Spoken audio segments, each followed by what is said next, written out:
Viloyatimizda aholi farovonligini ta'minlash, yangi ish o'rinlari yaratish va xizmatlar sifatini oshirishga qaratilgan loyihalar ko'lami tobora kengaymoqda. Viloyat hokimining Termiz shahri va Termiz tumanidagi navbatdagi o'rganishlari davomida ishga tushirilgan yangi obyektlar, yaratilgan sharoitlar va aholi uchun ochilgan imkoniyatlarga alohida e'tibor qaratildi. Xo'sh, bu loyihalar qanday imkoniyatlarni bermoqda?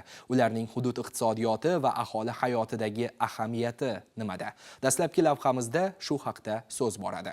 Mustaqilligimizning 35 yilligi munosabati bilan yagona vatan, yagona xalq bo'lib, yangi hayot va kelajak yaratamiz shiori ostida ezgulik chellenjiga start berildi. Viloyat hokimi tashabbusni Termiz shahridagi Ammo sohili mahallasida ijtimoiy himoyaga muhtoj oila holidan xabar olishdan boshladi. Xonadonda oilaning mavjud muammolari o'rganilib, ularni hal etish bo'yicha amaliy choralar belgilandi.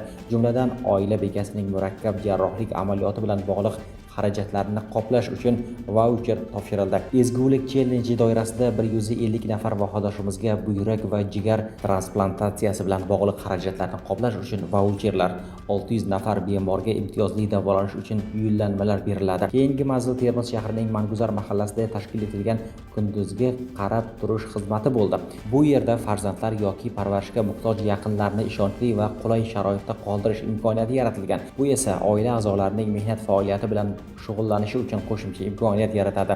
Shundan so'ng shaharning Tinchlik mahallasida BYD O'zbekiston kompaniyasining yangi avtomobillar sotuv bo'limi rasmiy ochilish marosimida ishtirok etildi. Mazkur loyiha aholi uchun avtomobil tanlovini kengaytirish, savdo va servis xizmatlarini yanada sifatli tashkil etishga xizmat qiladi. Yangi sotuv bo'limi ishga tushirilishi natijasida 10 ga yaqin yangi ish o'rni yaratildi.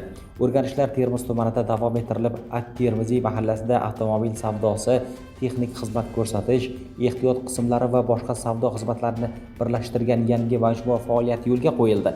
Qiymati 4 milliard 300 million so'm bo'lgan loyiha doirasida yiliga mahalliy byudjetga 1 milliard 800 million so'm tushum tushishi kutilmoqda. Shuningdek, mazkur mahallada arzonlashtirilgan go'sht mahsulotlari yarmarkasi ham tashkil etilgan. Qiymati 6,3 milliard so'm bo'lgan loyiha doirasida 22 ta doimiy va 10 ta mavsumiy ish o'rni yaratilgan.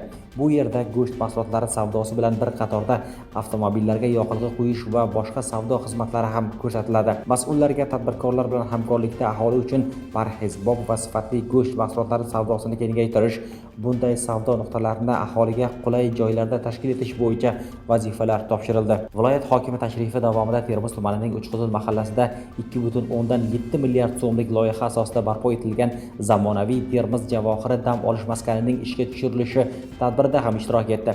Mustaqilligimizning 35 yilligi arafasida ishga tushirilayotgan ko'plab obyektlar qatorida ushbu maskan ham turizm va xizmatlar sohasini rivojlantirish, yangi ish o'rinlarini yaratish hamda tadbirkorlik faoliyatini kengaytirishga xizmat qiladi. O'rganishlar yakunida Termiz shahrining Abdulla Avloniy mahallasida eski ko'p qavatli turar joylarni bazalt qoplamasi bilan qoplash va energiya samaradorligini oshirish orqali rekonstruksiya qilish imkoniyatlarining borishi o'rganildi.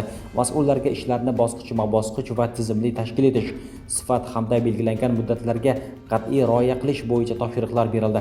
Viloyat rahbari qurilish ta'mirlash ishlarini o'rganish davomida mahalla ahli bilan samimiy suhbatlashib, ularning taklif va murojaatlarini tingladi. Mahalla ahlini mustaqilligimizning 35 yilligi bilan qutlagan viloyat hokimi bildirilgan murojaatlar asosida mavjud masalalarni hal etish yuzasidan mas'ullarga aniq vazifalarni belgilab berdi. Umuman, amalga oshirilayotgan har bir loyiha, har bir tashabbusning bosh maqsadi aholi uchun qulay sharoit yaratish, yangi daromad manbalarini shakllantirish, ish o'rinlarini ko'paytirish va xizmatlar sifatini oshirishdan iborat.